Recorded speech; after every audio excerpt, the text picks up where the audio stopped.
د ورو سوال کړی دی چې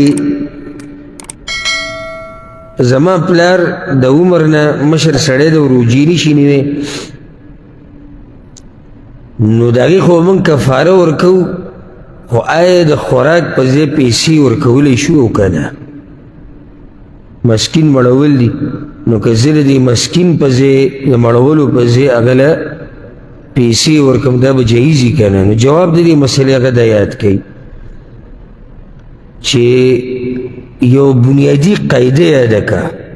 بنیادی مسله ګوره چې کوم ځای کې الله د خوراک ټکی ووایي د پیغمبر په حدیث کې خوراک ټکی راشي دا بیا بدلو را بدلو مه داسې کیدی شي داسې کیدی شي که پیسې ورکړو که هغه ته د پیسو ضرورت وي که هغه ته د پیزارو ضرورت وي که هغه ته د جامو ضرورت دا د مسلمان شام پورې دا خبرې مزه نه کوي څه چې الله وایي څه چې د الله پیغمبر وایي بس په هغې باندې زمونږ ایمان دی او دقه زمونږ لاره ده بس اوس ګوره الله قرآن کې څه وایي وعلى الذين يطيقونه فدية طعام مسكين او کومو خلکو ته چې روژه نیوه ګران دي او په کې دا مشران هم دي نو دوی به فدیه ورکوي فدیه څه ده مسکین له خوراک طعام ټکی طعام څه ته وایي په عربۍ کې خوراک ته یا د قسم دا کفاره چې ده فکفارته اطعام 10 مساکین اطعام 10 مساکین نو کفاره د هغې څه ده چې ته به 10 مسکینانو له خوراک ورکې علماو ته به اوس د الله نه ځان مخکې کوو چې الله خوراک ټکی ویلی دی موږ به درته پوښتنه کوو چې که بیل فرض پیسې وله پیدا ډېره ورکوي که بیل فرض او که بیل فرض دا بیل فرض ځان سره په جیب کې کېده چې کله قرآن او حدیث خبر راله بیا د بیل فرض میل فرض پرېږده بیا او الله ته څه مشکل و چې د اطعام په ځای د پیسو ټکی ویلی ویلی شو که نه شو ویلی خو هغې زموږ نه دقه شان غواړي نو چې څنګه هغه زموږ نه غواړي هغه شان به یې کوو لکه اوس حدیث کې راځي چې فرض النبي صلی الله علیه وسلم زکات الفطر صاعا من طعام پیغمبر صلی الله علیه وسلم دا ویلي چې زکات الفطر دا سرسایه چې دا لازم ده په هر مسلمان باندې چې وسي څه شی یو صاع د خوراک نه صاع سره پاسې 2 کیلو نو پیغمبر پیسې نشو ویلی که نه د پیسو دا ټکی وله نه ورته ویلی شو چې وایي درهم به ورکوئ دینار به ورکوئ روپۍ به ورکوئ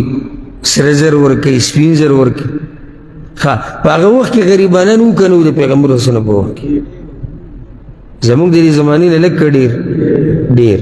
د هغوی پیسو د ضرورت نه و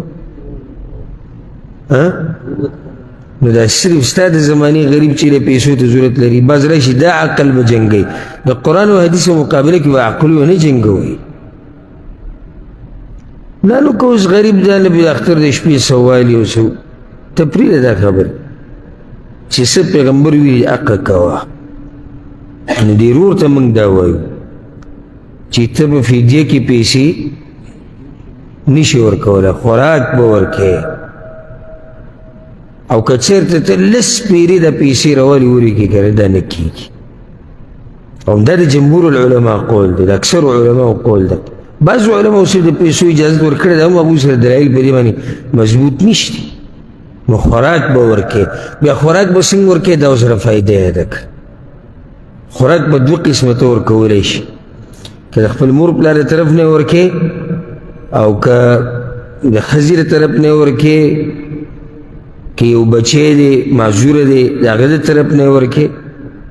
نو 2 طریقې دي یو ده چې ته د وریجې یا د دې په ځای بل خوراک هغه ته راوالي مثال کې غوښه دې ورسره هم راواغسته نور داسې څه چې روټۍ مزېدارې او دا ته هغوی له لیږې په کورونو ته تقسیم کړي یو طریقه دا ده خوراک راوالی او هغوی ته په کورونو باندې تقسیم کړي چې دا دومره مثلا کې 6 روژې پاتې 6 غریبانان 8 پاتې دي 8 غریبانان په دې طریقې سره او دویمه طریقه دا ده چې ته صبر وکړي چې کله د روژې ختمې شي ځکه چې د رجوع کفاره به هله ورکوې چې کله هغه وخت د هغې څه شي هغه تیر شي د هغې نه مخکې ته کفاره نه شي ورکولی لکه یو سړی د 10 ورځې روجې هغه نه دي نیولې او نورې نیوی نه شي او فدیه دی ورکوي یا یو غریب بوډا سړی دی نشي نیوی عمر زیات شوی دی بیمار دی 10 ورځې په ده باندې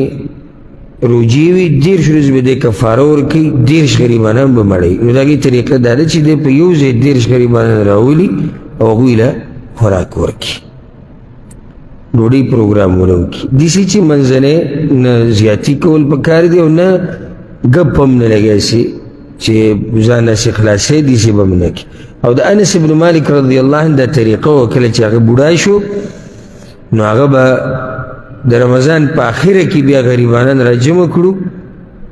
څومره چې به هغه روجې پرېښودې وي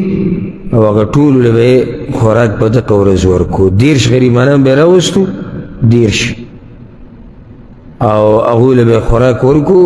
مساکر و جماعتي له دې راوستو پېشمني له دې راوستو نو دا طریقه جایز ده والله اعلم